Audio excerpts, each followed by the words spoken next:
Je vais vous parler maintenant des déclarations ecclésiales. C'est dans le fond les discours qui ont été prononcés par le pape ou par d'autres chefs en Église. Des fois, c'est des déclarations communes euh, venant de plusieurs personnes ensemble. Mais bon, les déclarations ecclésiales aussi, ça permet de faire une mise à jour de notre théologie, de l'actualiser. De dire, OK, on a compris des choses dans toute notre tradition chrétienne. Comment ça s'applique aux enjeux actuels? Parce que Jésus n'a pas eu besoin de se questionner sur les sables bitumineux. Mais nous, oui. Euh, sur les enjeux moraux de ça, puis comment agir. Donc, c'est possible d'aller chercher des déclarations ecclésiales. Euh, Comme le reste de cette formation-là, je prends pour appui d'habitude la question catholique, mais c'est quand même assez facile. Vous pouvez écrire dans Google déclaration environnement et votre propre confession chrétienne, puis vous pouvez trouver des choses. C'est clair. Donc, je vous invite à faire ça. Mais là, je vais rapidement en proposer quelques-unes au niveau catholique, et notamment la plus populaire, celle qui a laissé une plus grande trace, et ça va être pendant des années, Laudato Si, l'encyclique qui est à propos de la sauvegarde de notre maison commune. C'est sur le thème de l'écologie intégrale. Ça a été publié en juin 2015. Et puis, on dirait que dans les années récentes, Laudato Si prend tellement de place que ça a éclipsé les autres déclarations qui sont arrivées avant. Ça vaut quand même la peine d'y jeter un coup d'œil. Et notamment, je vous partage celle-ci. En 2008, les évêques catholiques du Canada ont écrit une splendide lettre, un message qui s'appelait Notre rapport à l'environnement, le besoin d'une conversion. Et ça, la citation, elle vient du dernier paragraphe. Seulement une authentique conversion nous permettra de réparer les ruptures et de retisser des liens avec la nature, avec nos sœurs et frères, avec l'auteur de la vie. Wow! C'est poétique, c'est plein de sens, c'est une belle lettre qui permet de jeter un regard théologique sur certains enjeux actuels. Euh, Et juste la référence de dire une conversion. Quand on entend le mot conversion, d'habitude, ben c'est je croyais pas en Jésus-Christ, maintenant je crois en Jésus-Christ, je le suis.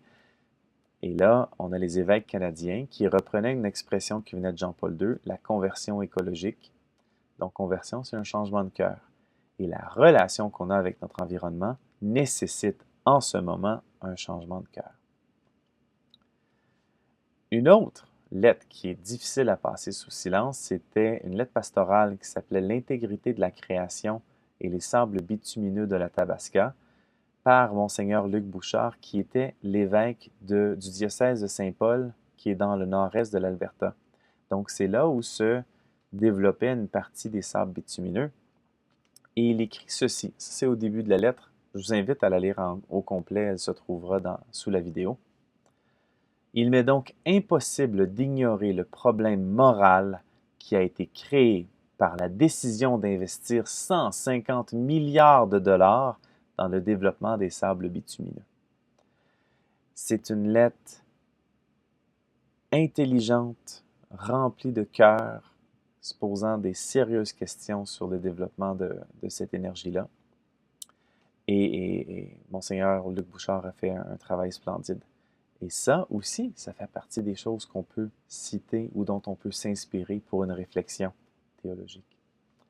Donc, je reviens à la date aussi. Ce serait difficile pour moi de résumer en 1 ou 2 minutes tout ce qui se trouve dans Laudato Si. C'est 200 pages d'une grande richesse. Il y a différents chapitres. Il y a 6 chapitres qui prennent le sujet de l'environnement, mais toujours avec des angles différents. L'angle scientifique, l'angle biblique, euh, l'angle moral, l'angle social, l'angle spirituel. Donc, tous ces angles-là permettent de bien visiter le sujet de l'environnement d'une manière meilleur que n'importe quel autre document avant. Il est à noter aussi que Laudato Si a été publié par exprès un peu à la hâte. C'est quand même un document de qualité, mais on s'est dépêché à la publier parce que on savait que quelques mois plus tard, il était pour avoir la conférence des Nations Unies sur les changements climatiques à Paris, et on voulait absolument que ça ait un impact fort pour une entente internationale sur le climat. Et en effet, dans les coulisses, on racontait que l'encyclique Laudato Si a eu cet effet-là, à forcer un peu plus le dialogue. Si j'avais à résumer en 3 points le message le plus important de Laudato Si, voici comment je résumerais. Voici les 3 éléments à retenir.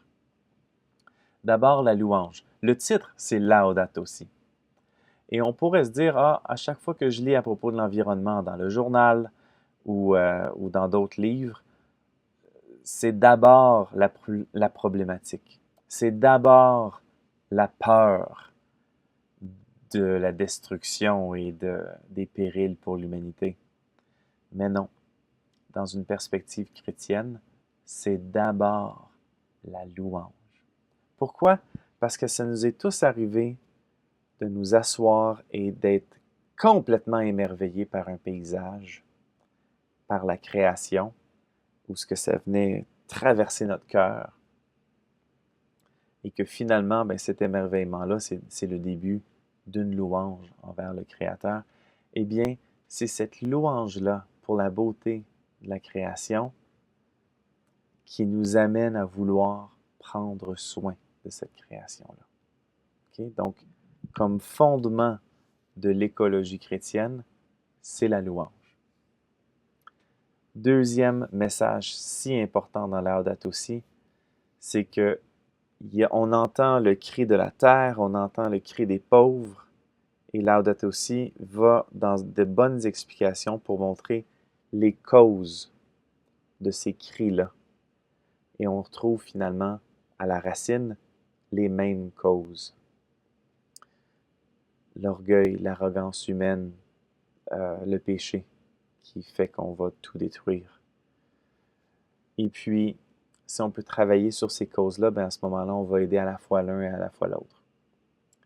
Donc, ce concept de le cri de la terre et le cri des pauvres, qui est un même cri, des mêmes causes communes. Et aussi, dans les éléments à retenir, c'est que tout est lié. L'étude de l'écologie, c'est l'interdépendance entre les créatures.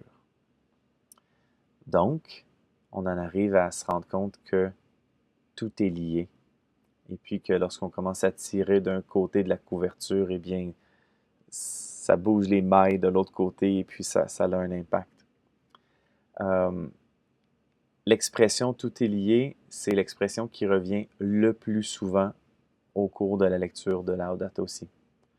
Donc, on finit la lecture et puis on se rend compte que, ben oui, tout est lié. Puis là, on commence à voir des liens entre les choses qu'on ne voyait pas avant. Donc, voilà, ça c'était en résumé. Je vais laisser un lien où on peut avoir une description beaucoup plus longue de Laudato Si. Je vous invite fortement à le lire, ça met tout en perspective. Je vais aussi vous raconter quelque chose derrière la scène qui s'est produite. C'est en 2014 que j'ai publié mon livre « Prendre soin de la création ». Et on voit ici l'accusé de réception que j'ai eu. La secrétaire d'État du Vatican m'a envoyé une lettre donc pour me dire qu'il remercie que j'ai envoyé au pape François et au pape émérite Benoît XVI la copie de mon livre. Mais là, j'ai simplement reçu cette réponse-là, puis je me disais, je ne sais pas ce qui va se passer. Il y avait rumeur dans l'air qui était en train de travailler sur un document majeur sur l'écologie. Est-ce que c'était pour être un décret ou une bulle ou bien une encyclique? C'était pas trop sûr encore à ce niveau-là. Mais bon, moi j'ai envoyé mon livre simplement pour contribuer. Et puis, j'ai eu la chance de pouvoir discuter avec le secrétaire de la commission Justice et Paix à ce moment-là, euh, du Vatican. Et puis, je lui ai offert mon livre à lui aussi, puis il m'a dit, mais oui, mais je le connais, ce livre-là. Ah oui? Comment ça? Il dit, ben, lors de la rédaction de Laudato Si, ton livre se promenait parmi les différents experts et je suis pas mal sûr qu'ils l'ont consulté. Alors, j'ai trouvé ça très intéressant. Ça m'a permis d'avoir un autre regard sur Laudato Si. Et puis, je vous partage ceci que j'ai trouvé. J'ai été donc plagié par le pape. Euh, à la page 25 de mon livre Prendre soin de la création, on retrouve ce passage où je présente 3 versets bibliques, on voit par le code de couleur, où ce que je parle de la question de propriété, que finalement on n'est pas propriétaire, c'est à Dieu qu'appartient la terre, et j'essaie de prouver ça par 3 citations. Et dans Laudato Si, paragraphe 27, on retrouve les 3 mêmes citations placées dans le même ordre. Donc, c'est vraiment là une belle preuve que j'ai été plagié par le pape, ou on pourrait simplement dire, comme moi j'aime penser, euh, mon livre a pu servir d'inspiration. Puis il y a probablement d'autres endroits dans le livre où ça peut être suscité la réflexion. Donc ça a été ma manière de participer à ce grand écrit et j'en suis bien fier. Je le partage avec vous par joie que ça ait eu un impact. Les déclarations ecclésiales, donc, euh, sont allées en croissance avec le temps. Et puis, j'ai choisi les 4 derniers papes et je vous partage pour vous montrer l'évolution du message au niveau de l'écologie. Et j'ai tenté d'aller chercher parmi leurs déclarations une citation, mais qui représentait bien leur pensée.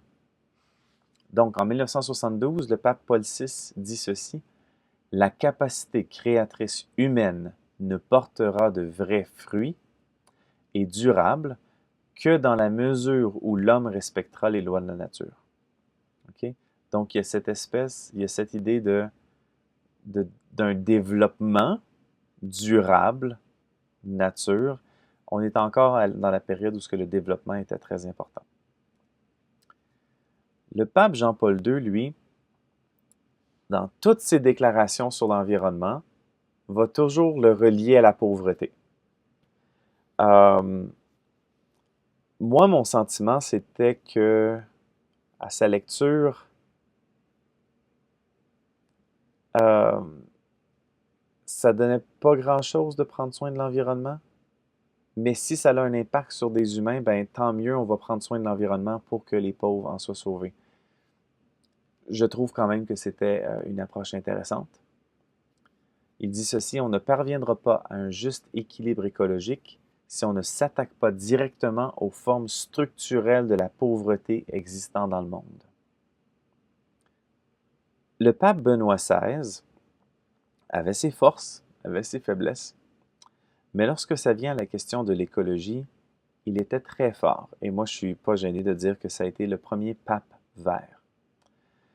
Et le meilleur de tous ses discours, de ses messages, ça a été celui du 1er janvier 2010, avec un message qui est de quelques paragraphes, c'est pas si long à lire, et c'est vraiment magnifique comme lecture. Et voici une citation qui représente bien sa pensée. « Il est nécessaire de promouvoir des formes de production agricole et industrielle respectueuses de l'ordre de la création. » Donc, premièrement, il est très concret quand il est en train de parler d'environnement. Il n'est pas obligé de continuer à défendre le développement ou il n'est pas obligé de passer par les pauvres pour parler d'environnement. Il parle directement des enjeux environnementaux et leurs solutions. Puis ce qui est très drôle avec le pape Benoît XVI, c'est qu'il parle de l'ordre de la création. Donc ça le représente bien. Là. C'est de l'ordre, c'est le pape de l'ordre. Et on arrive avec François, le pape François, qui choisit le nom de François inspiré de Saint François d'Assise. Et il dit ceci dans l'encyclique Laudato Si. J'invite tous les chrétiens à susciter cette fraternité sublime avec toute la création que Saint François d'Assise a vécue d'une manière si lumineuse. Donc là, on arrive tout d'un coup avec l'idée de louange et l'idée de fraternité. On est là en train de vivre avec la création. Dans tous les autres discours, c'était distinct, mais avec le pape François, on est positionné comme faisant partie de la création. On vit d'une manière fraternelle avec elle et on en prend soin, comme un grand frère. Donc, j'espère que toute cette exploration des déclarations d'Église peut vous inspirer à faire des recherches, à trouver certaines citations qui peuvent vous inspirer et continuer à en inspirer d'autres dans votre Église qui peuvent trouver ces déclarations-là très importantes et parlantes.